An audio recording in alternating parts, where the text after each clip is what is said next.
Hello, Biafrans, lovers of freedom, friends and well-wishers of the Biafra liberation movement. Welcome to BGN, Biafra Genesis News. On this platform, we react to global and trending news. We inform, we analyze and educate. We welcome all reactions or comments in the comment section below. Please like and subscribe. Fellow Biafrans, lovers of freedom, lovers of justice, lovers of fairness and equity, I greet you all. In this video, I will be doing justice to two things. The first one is exposing the impunity of the international communities. And the second one is trying to awaken the consciousness of our people, most especially those people who still thinking that somehow or someday the international communities are going to come to Nigeria and help settle the causes of the problems they're going through today. Weren't we told that the international communities will be sending delegates who's coming to observe the election? So what's the outcome of that? What happened after that? You are going to watch the following videos and listen to the reaction from the United States Ambassador to Nigeria, Madam Mary Beth Leonard. She criticized the election as failing to meet the expectation of Nigerians, but she went further to validate it by congratulating the people who were celebrating the winner. Madam, how is that even possible?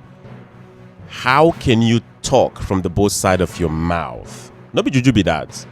My people, Biafrans, please, I will encourage you to open your eyes, open your minds, receive some sense so you can be able to make some smart judgments, some smart decisions for yourself that will be of profitable means at the end of the day for you now and in the future.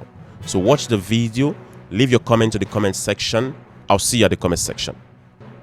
The United States Ambassador to Nigeria, Mary Beth Leonard, has criticized the results of the presidential elections held on February 25th, stating that it is clear that the electoral process failed to meet the expectations of Nigerians. The ambassador also acknowledged that the people of Nigeria demonstrated their dedication to democracy on election day and commended those celebrating victories they believe were hard fought and well earned, while highlighting that many Nigerians are angry and frustrated with the presidential election result. Let's begin what's trending, discussing reactions trailing the assurance given by the chairman of the Independent National Electoral Commission, Professor Mahmood Yakubu, over the weekend, in which he stated that the bimodal voter accreditation system will run optimally during the March 11th governorship and state assembly elections. Mahmood also admitted that there were hitches with the technology during the presidential and national assembly elections on February 25th, leading to criticism of the electoral body and rejection of the results by the opposition parties, but that the Commission has intensified the review of the technology to ensure that glitches experienced, particularly with the upload of results, are rectified. The planning for the election was painstakingly done. However, its implementation came with challenges, some of them unforeseen. A lot of lessons have been learned. As we approach the governorship and state assembly elections, we must work harder to overcome the challenges experienced in the last election. Nothing else will be acceptable to Nigerians. All staff found to be negligent, whether they are regular or ad hoc officials, including collation and returning officers, must not be involved in the forthcoming elections. Well, Nigerians reacting to Professor Mahmood Yakubu's statement pulled up various videos in which he gave the same assurances on several occasions. Let me once again reassure Nigerians that there is no going back on the deployment of the bimodal voter accreditation system, BVAS, or voter accreditation. There is no going back on the transmission of results on the INEC result viewing portal for real time on election day.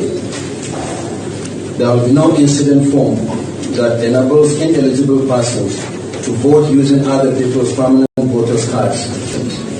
We are committed to ensuring that the 2023 general election is transparent and credible, reflecting the will of the Nigerian people. Major candidates in the elections are already complaining. We had one say the other week that you don't have the capability to transmit the votes once they are voted, to transmit the results electronically. Well, I don't know database. I don't know who said so, but look at what we have done. We did the pilot in August 2020 at Nasarawa State in central Nigeria when we conducted a by-election in state constituency.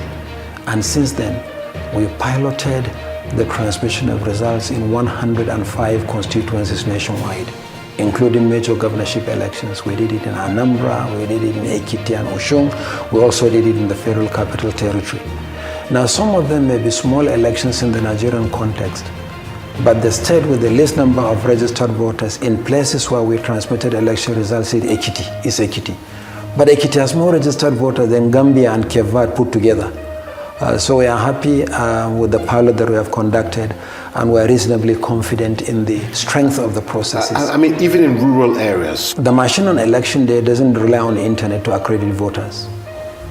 It works offline. Now, when it comes to transmission of results, that's why you need network. But if there is no network in the immediate vicinity, the scanned image of the polling unit level results, which is taken using the beavers, will be transmitted as soon as the staff move from the polling units to the collation centers. And we have been working with the major telecom companies in Nigeria, and we are satisfied that the number of blind spots can be addressed in the country, and the number of blind spots where you have no network is really small. But what we have been doing is to upload the scanned images of polling unit results, and the same hard copy is given to party agents at polling units on election day. And I have consistently asked candidates and politicians to compare the results on the IRF portal with the hard copies brought by their polling agents from the polling units. And I asked them if there were discrepancies. It's 99.99% accurate, and the results are still there on the IRF portal. 99% accurate, Rufai. That's what he said. Well, let me take a tweet from Nigerian Citizen who wrote, I think the Constitution should be amended for INEC Nigeria. I think the position of INEC chairman should not be an appointment by the executive, but should be an elective position to be elected by Nigerians, just like every other election. It will help strengthen its independence. Well, Rufai, guess what? In the meantime, the News Agency of Nigeria reports that the Independent National Electoral Commission says it will on Monday approach the appeal court for an order to allow it reconfigure its bimodal voter accreditation system for the March 11 State Assembly elections. Many Nigerians have shared mixed reactions, but let me take Rufai's reaction to that particular story. People are saying, why do they want to reconfigure the beavers at this point? And people are saying, it will take a long time to do that. Okay, so the very first thing, I think concerning the INEC chairman and a couple of videos you've played, and him coming out to say there were flaws, it pretty much reminds me of the song of Nkemawa, popularly known as Ukwa. That's a very important song. He says, agreement is agreement, yo. It don't reach you for settlement. You can't tell me nonsense. Agreement is agreement, yo. That's my reaction to all the videos. It was an agreed thing. You went to Chatham House to say it. You said it everywhere in the world. Why are you now telling us all of this when it's the time for you to be able to settle it? And now we're hearing all sorts. You have come out to say the process was flawed. A lot of people told you that, please, if you see that you don't have confidence in the process, some of the things have not come in, why don't you delay announcement of the results to get every factor right? And concerning that tweet, Audrey, I do not think you need to elect the INEC chairman. I think the problem is the strength of the institutions. That's where the problem lies.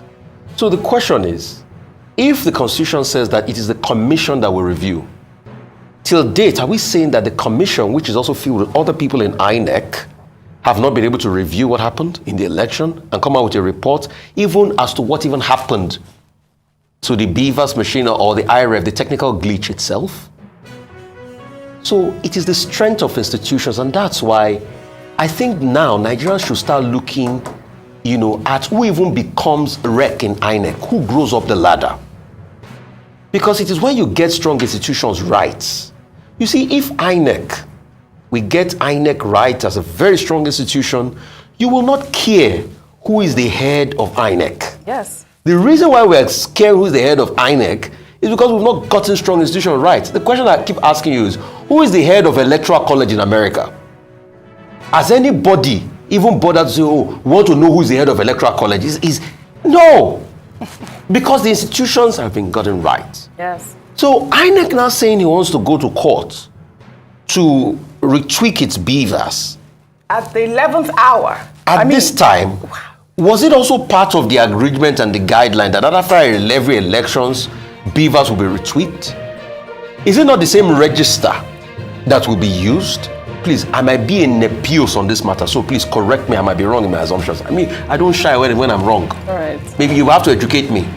So is it that there must be an upgrade, or the same information pre-stored on the BVAS that has to do with the interface of the register and all of that, is that it's no longer in use of? Because we don't really know, what is happening. And is it not just one accreditation that happens that you give people 3 different ballot units? So why are the polling stations changing? I don't know. And INEC should also tell us why out of 176,000 polling units, 9 days after the election on the IRF portal, it's still 162,000. Because as far as I'm concerned, the election has not been concluded if all the pollings have not been uploaded. And if there's a shortfall, have they been able to tell us what is the reason for the shortfall? Those are the reports we want to get. The reasons for the shortfall is the biggest issue. This INEC glitch, this BVAS glitch that they complained about. There are a lot of videos that were circulating over the weekend, especially from River State. There was a woman who said that they found, the ballot papers in the bush. There was an INEC official who actually said that the BVAS was not working, it was not transmitting results. Let's just quickly play those videos really quickly before I come to you, Ayo, and Dr. Abati. It's been found in the bush, which is not supposed to be. A student found this EC84 in the book. Yes, you can see. Imagine election. Open the other one. Okay, imagine something is going on and this form is in the bush. So which one are they submitting? This was the one that everybody saw. Everybody saw as their result in the polling unit. But at the end of the day, it's being thrown away. So this is what we are fighting for. God bless you. Please, we are not doing protest again. We are going back to our radio show. And God bless us to come out. And for the reason why you come out, God will give it to us in Jesus' name. Go and pray in your radio show. There's nothing God cannot do. What God cannot do does not exist. Please, my people, make una listen to us. I am a presiding officer in my polling unit is 028. Here in Abia State, all the election we did today, the presidential results is not going. And that was the first one we've been trying, but others are going. And we've been trying this for over 2 hours. To upload it. We have used different internets. And I have used different internets to see if I can upload this, but it's not going. And if anybody in this our polling unit that is telling you it's going, I will quote that person very well. Those guys are doing it offline. They are doing it offline. This is offline. So that you people can free them to go. It's not the way, please. I must say the truth. And the truth. Everything that these guys are doing here. Well, let us take a tweet from Sama Madi, who wrote, "Hell, free and fair elections. Obiakpo local government area results in INEC portal. LP 70,000, APC 12,000. Meanwhile, INEC announced something different. APC 80,000, LP 3,000. Just one local government in River State. Oh, see how Tinubu won River State. Is this true? Please, let's cross-check. Dr. Abati. Well, it's not in our place to announce INEC results. It's INEC that announces the results. But this is why the political parties have recourse to the courts. And the main job that they have before them is to provide concrete evidence before the court without prejudice to the outcome of the court process. Una Siam, hope you have listened. You have watched it, right? You have heard. That is Nigeria for you. Known for its high rate of corruption, electoral malpractices, and other corrupt activities by the so-called politicians. A country where people vote for formality, where election result is already available for the corrupt party even before the day of election. A country where people are selected to govern instead of elected. Just like how the judiciary, the Supreme Court, can bring someone from a fourth position to the first. Is that not a juju? 70 years old man, haven't they left you? They have left you. Use your brains, my people. Use your brains, lovers of freedom. Use your brains.